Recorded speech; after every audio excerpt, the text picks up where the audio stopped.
Hey everyone, Mitch coming in from the Commander's Core studio. Welcome to the show. So, the first week, at least the weekdays of spoiler season are coming to a close, but the exciting spoilers just keep coming in. Let's jump into it. Yathan? Yeah, let's go with that. I don't know. Road Watcher, I think I got that word right. A 3/3 human scout for 4 mana in Abzan. When this creature enters, if you cast it, mill 4 cards. When you do, return to our creature card, mana value 3 or less from your graveyard to the battlefield.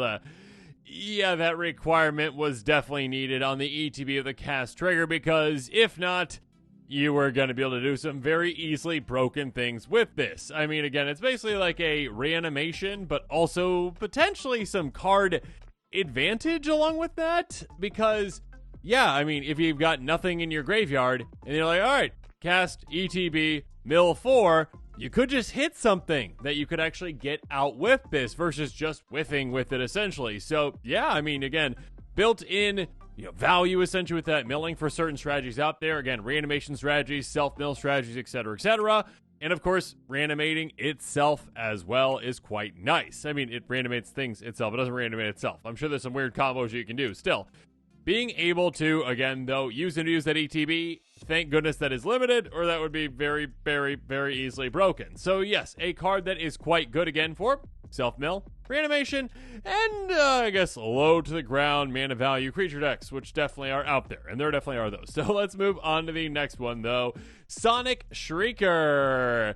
This dragon doesn't spit fire, it just is really loud, I guess. Cool. All right, 4/4 dragon with flying for 5 mana in Mardu. When this creature enters, it deals 2 damage to any target. You gain 2 life. If a player is dealt damage this way, they discard a card. Mean! Okay, so when it comes to this card, yeah, it's kind of a, I wouldn't say lackluster ETB. Like, 2 damage, gain 2. Like, of course, that can definitely have some benefits. There are certain strategies out there, like damage doubling type effects, damage tripling type effects, that could really make the most of that to actually make it hit harder. That being said, if you're just pinging a player with this, taking out a card in their hand can be quite nice. And yeah, if you've got some kind of an ETB strategy, like abusing blink effects, you can decimate someone's hand while also decimating their life total and padding your own. So, yeah, specific kind of fringe decks, I think, would be considering this one. It's not like a dragon that you just slam dunk into a deck. There's plenty of other ones of those in this set. It's one that's like, okay, like, do I really care about ETBs a lot, potentially? Can I use and abuse them? And can I take advantage of that damage life gain maybe as well? Next up, Fresh Start. An enchantment aura with flash for 2 mana in blue. Enchant creature. Enchant creature gets -5/-0 and loses all abilities. Okay. We are starting to get more and more and more of these type of, it's not Lignify technically really, but like Lignify-ish effects where it's like, hey, that creature over there, most likely your commander, shut it down completely. Just literally just shut down that commander. I mean, I was going to say creature, but I just did the wrong way. Anyways, being able to shut down someone else's commander, yeah, I mean, this is a good way to do it. Typically, creatures aren't going to have more power than, 5, for the most part. Some do, sure, but you're still, like, shrinking it down a ton. So either you're taking away all its power or nearly all its power, unless it's like Yargul Multani, then it's just, like, literally throwing a rock at a mountain, I guess. Be like, no! And it's like, all right, I've got 13 power, now what?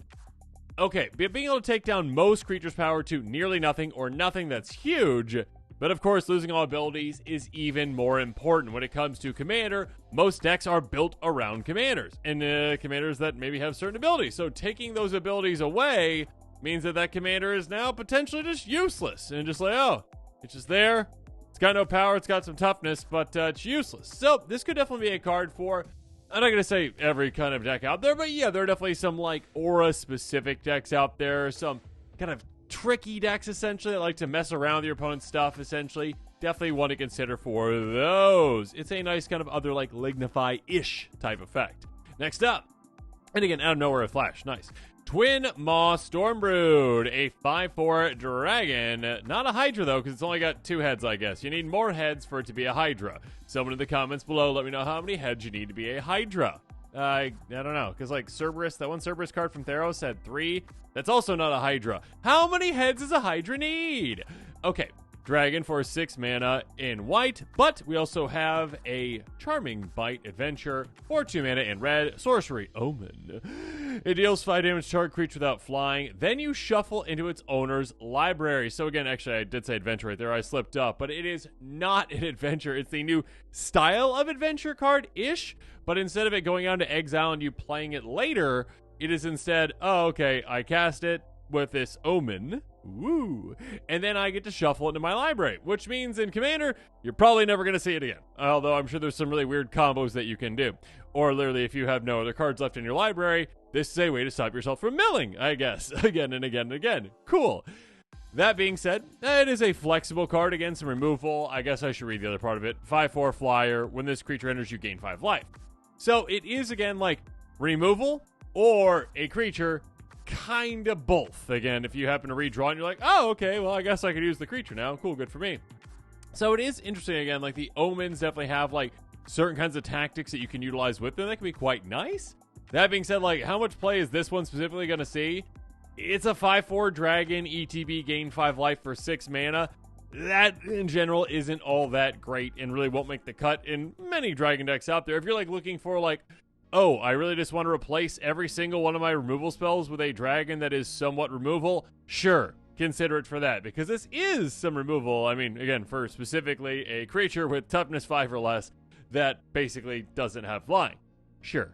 But overall, it's a cool concept, but might not see all that much play. Next up, though, oh my goodness, brand new, awesome, exciting commander, a 3/3 Orc Wizard with haste for 3 mana in red. When Tursa Light Shatter enters, discard up to 2 cards, then draw that many cards. So basically a rummaging effect, but again, variable based on what you want. Up to 2, cool, so it could be 0, could be 1, could be 2, whatever you need to discard, do so, draw some cards. On top of that, though, whenever Tursa Light Shatter attacks, if there are 7 or more cards in your graveyard, exile a card at random from your graveyard. You may play that card this turn. I'm sure there's going to be some really janky, like, all right, yeah, turn 2 or turn 3, like, awesome. I mean, destroy everything, yay. And I guess that doesn't really affect too many things. But yeah, what's that one that costs like 9 mana that, oh, why, it got unbanned when Goals got banned? Skipping, it's, World Purge? No, not World Purge. World Quake? No. Someone in the comments will help me out. It's red, it's big, and it just gets rid of everything, and then, exiles everything, and then everyone's life total becomes 1. Why is that escaping me? World Fire, there we go, we got there. Yeah, I'm sure there's going to be some like really weird janky decks that are like, ha, turn 2, World Fire, yay! Oh, great. I mean, it does take some luck, obviously. It is on attack. It is hasty, though, so that is quite nice. You can get that right away. Again, literally, even if you're not ramping, like turn 3, you can just get this out. ETB discard 2. You do need to be at 7 or more cards in your graveyard, which I guess they didn't want to put Threshold back in this set, but Threshold, basically, if you have that, then you get to cast something at random for free, which can be quite nice. It is play, I mean, it is cast or play. It is play card, so again, like, you can actually get lands out of that. You gotta get lucky to World Purge early, or whatever I just said again, World Fire early, if you really want to go about that way. But yeah, I mean, if you're just doing, like, a typical kind of, like, red card advantage type style, I mean, wheels are definitely something that is in this color combination of mono red. And then also, of course, rummaging effects, looting effects. There's plenty of different ways to essentially get a lot of things in your graveyard quite quickly. I mean, literally just one wheel can get you there pretty much. So do so, get things in your graveyard, ETB, attack right away, and all of a sudden, again, super early, you're like, all right, random thing, spin the wheel, hopefully I get something massive for free quite easily, and then just take over the game. So there's some crazy things you can do with this, and again, it is random, so yeah, I mean, it is very, very red. It's very, very exciting. That is an ETB that is a good ETB. It's hard to use and abuse it, though, in mono red. There are certain things like, you know, Twin Flame, cool, like, okay, I get extra copies of my commander. But those copies don't stick around, obviously, because of the legend rule. You can still use and abuse that ETB. I more so be like, yeah, okay, include like a Conjurer's Closet, sure, which is finally like nearly a budget card for me, even. Almost around $1, I believe, last time I checked. That being said, yeah, Conjurer's Closet, some blink effects to take advantage of that. And then, of course, yeah, being able to take advantage of that attack trigger. There are ways to do that as well in this color combination. I mean, technically probably not infinite because, yeah, you're exiling the card, and, yeah, you need, like, every single, like, extra combat spell in your graveyard and nothing else. But, yeah, extra combats can be great with this, of course, because, yeah, you attack. You cast card at random. Oh, is that extra combat spell? Cool. Play it. Cool. Do that. All of a sudden, you're like, yeah, do it again. Actually, and since, help me out here in the comments below, rules lawyers out there, again, you are exiling that card at random from your graveyard, but you get to play it, I believe, again, if it's like an instant sorcery, it's just going right back to your graveyard because you're exiling it to play it, but it's not like you're exiling, making a copy of it, you just get to cast the copy or whatever. No, you're actually playing the actual card, so it'd go back to your graveyard. So technically speaking, if you had 7 cards in your graveyard that are all extra combat spells, there you go. There's the infinite right there. Okay, off the cuff, I think we're there, right? But yeah, regardless, big, fun, crazy, obnoxious spells. I mean, I'm thinking like a Tali kind of things. I mean, it's only like 6 mana, but still, a lot of different rummaging effects, a lot of different looting effects, a lot of different wheel effects, and yeah, there's your deck. Extra combat spells, that fun, big things, have fun. Just disgustingly awesome, amazing, yay! And with that, this episode is coming to a close, so it's my turn to hear from you. In the comments below, let me know your thoughts are on this episode, and of course, as always, thanks again, and have a good one.